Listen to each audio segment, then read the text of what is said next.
I'm joined by independent economist, his good friend of the show, Saul Eslake. Again, g'day, Saul. G'day, Bill. Thank you for having me on again. Look, what do you make of the Labor caucus meeting on Wednesday to discuss cost of living relief? There's been so much talk about this. What new measures can they come up with? What are you really expecting out of it? What can they do? Well, the first thing I'd say is something I've said to you before. I think that the government needs to be careful not to do too much. Because if they throw too much cash at households in the way that, with the benefit of hindsight, they did in the pandemic, or the way that John Howard and Peter Costello did in the years leading up to the global financial crisis, simply because they had a lot to throw around, the risk is that that will add to spending and demand, and as a result, add to additional pressure on inflation, which might prompt the Reserve Bank to raise rates even more. In other words, it would be self-defeating. There are two things that they could consider doing in a limited way. One would be to do some things that not only provide cost of living relief to households who genuinely need it, which not all households do, but which also have some impact in reducing inflation. And two examples of that, which the government did last year, were the electricity bill relief, which not only gave people in the bottom half of the income distribution money to help pay electricity bills, but actually reduced the electricity prices that were included in the CPI, and hence resulted in inflation being lower than it otherwise would have been.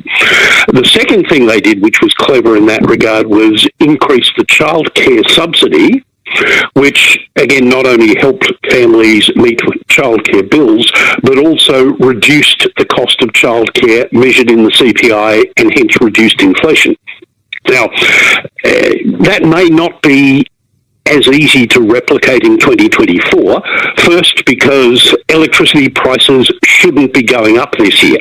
In fact, ideally, they should be coming down a bit, because the wholesale prices of gas and electricity, which account for between 30 and 40% of the retail price, have come down over the last 9 months or so to almost where they were before they went up in 2022 and early 2023. So something the government perhaps could do that might not cost it very much is lean on the ACCC and the Australian Energy Regulator to force retailers to lower their prices. And that wouldn't cost the government anything. They probably can't increase the childcare subsidy much, because it's already, for most families, 90% of the actual cost of childcare. And unless they want to make it free, which may be a good idea, but there's only so much further that they can go down that direction. But those sort of things would be both helpful and clever. The second thing they could think about doing is finding a way to give people who are earning less than $45,000 something out of the tax cuts that are due to commence on the 1st of July, the so-called Stage 3 tax cuts, and perhaps give a bit more to people on incomes of between $45,000 and, say, $90,000 who'll get a bit, but not very much.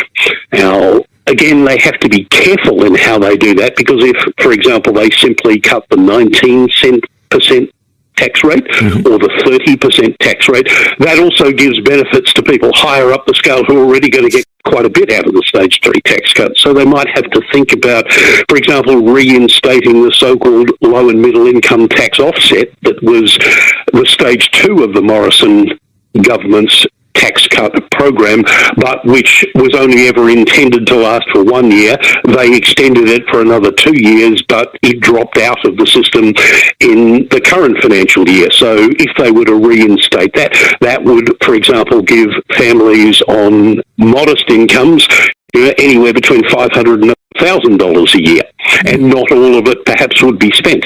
So, and it might help them deal with criticism that they're getting from within and from other parts of the political spectrum that the tax cuts are unfairly skewed towards higher income. This is what I was going to ask here, is anything they really do, like tinkering at the edges, and is this more about being seen to be getting the troops together early, to be showing a genuine effort to try and shift the dial when it comes to cost of living pressures? knowing that there's been some public sentiment polling that isn't in their favour, and they've got a by-election coming up in Dunkley in March? That's always part of it, Bill. Whenever governments do something, there is always a political motive for doing it. It might not be the only reason. It doesn't necessarily mean it's bad because there's a political motive for it. It sometimes does, but it doesn't always.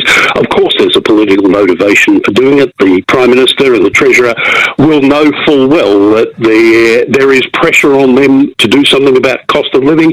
I think the criticism's a bit unfair, but there's no doubt a section of the community that thinks the Prime Minister's been spending too much time overseas, not enough attending to cost of living pressures. As I say, I think that's an unfair criticism, but it's undoubtedly a view held by a not insignificant section of the community. So calling his colleagues back and saying, this is what we're going to do is politically smart, but it's probably the right thing to be doing anyway. The other thing I was going to say, you mentioned in particular the government needing to do something to improve its position in Queensland, and what I'd say to that is that the government can afford to be generous to Queensland and Queenslanders in coping with a string of natural disasters you've had over the last few months, virtually from Coolangatta all the way up to Cape Tribulation.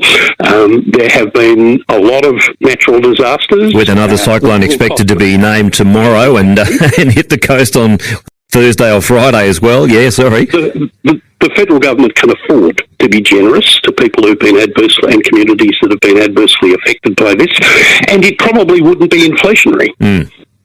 Yeah, okay. I also want to ask you, Saul, the International Monetary Fund says the Reserve Bank of Australia should lift interest rates further, and that the Albanese government must deliver some federal and state spending cuts to try and reduce inflation to target before 2026. What do you make of that? The IMF often gives sensible advice, and it often says things that the government's own advisors can't say in public, but might say in private. In this particular instance, though, I don't think the Reserve Bank needs to lift interest rates again, unless the December quarter CPI that comes out in just over a week, unless that provides another nasty shock like the September quarter CPI did. I don't think they need to raise interest rates, and I'm not sure that swinging spending cuts are required to bring inflation down. I think we've had this discussion at least once before as well, that the government, as state, and this is more state governments than federal government, because federal government's already done some of this, could perhaps reprioritise and spread out over a longer period some of their infrastructure spending programs that have contributed to inflation of construction costs. That particularly applies in Victoria, and not so much in Queensland or New South Wales, but there could be some spending cuts there, or some deferrals of spending, but I don't think we need swinging expenditure cuts. I think we do need tax reform, and you mentioned earlier that you'd also been talking about negative gearing and capital gains tax concessions for property investors being on the table again. I've been a supporter of getting rid of negative gearing ever since Paul Keating reintroduced it in 1987, having previously abolished it in 1985. And we're talking about political motives. The reason Keating reintroduced it in 1987 was out of an attempt to help his then Labor mate Barry Unsworth, the Premier of New South Wales, win an election in 1988 that he was bound to lose, and ultimately did. And I think it was a pity that what was a very sensible decision Keating made in 1985 was undone and now seems to have become virtually untouchable. I don't think Labor's promise to do that is abolish negative gearing and reduce the capital gains tax discount, cost the 2019 election, has now become conventional political wisdom. I mean, they almost won the 2016 election with that promise, and they had an awful lot of other lead in their policy saddlebags, in particular the proposals to tax so-called excess franking credits that I think cost them a lot more votes than negative gearing and capital gains tax. But the Labor Party has, at least for the 22 election, run a mile from that and doesn't show any inclination to revisit it ahead of the 2025 election. All right. Before I let you go, I know in the Australian Financial Review this morning, you were asked to give your assessment of Treasurer Jim Chalmers. Now, you gave him a 7 out of 10. You said he'd done well to provide cost of living relief without stoking inflation. There's that very delicate mix you mentioned at the start of our chat today. And you argue he didn't have a mandate to push major tax reforms. Can you tell us a bit more about how you assessed him and where you see that he sits for 7 out of 10? I think he deserves high marks for the decisions he has made during the period he's been Treasurer. You know, the temptation to spend the rivers of gold that have come his way because of higher commodity prices and higher employment, and indirectly in some ways because of higher inflation. The temptation to spend those revenues, as Scott Morrison did, and even more so as John Howard and Peter Costello did in similar circumstances in their last two terms, must have been very great.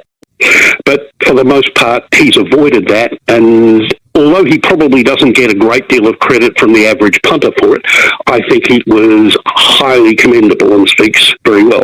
And as I said, the ways in which he's provided cost of living relief to people have been cleverly designed and well targeted. So I think that's worth points. He wouldn't get a higher mark from me because apart from fiddling with the PRRT and the tax treatment of superannuation savings by people with very big super fund balances, he hasn't done any tax reform, and he hasn't done a lot of other productivity enhancing reform either.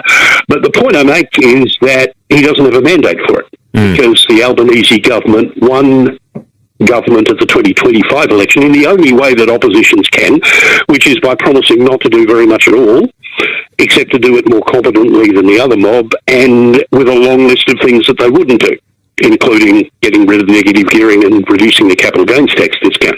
So, you can't expect the government, having got into office promising not to do very much, then to start doing a whole lot of things that it had promised it wouldn't do. I mean, just ask Campbell Newman. Yeah, exactly. You're a Queenslander. Yeah, exactly. So, my point is that I would really like to see him and the Prime Minister, between now and whenever the next election is held, articulating the case for doing tax reform and other productivity-enhancing reforms so that if they win the 2025 election, which history says they're likely to do. I mean, no first-term federal government has failed to get a second term since 1931, and of course that was in the middle of the Great Depression.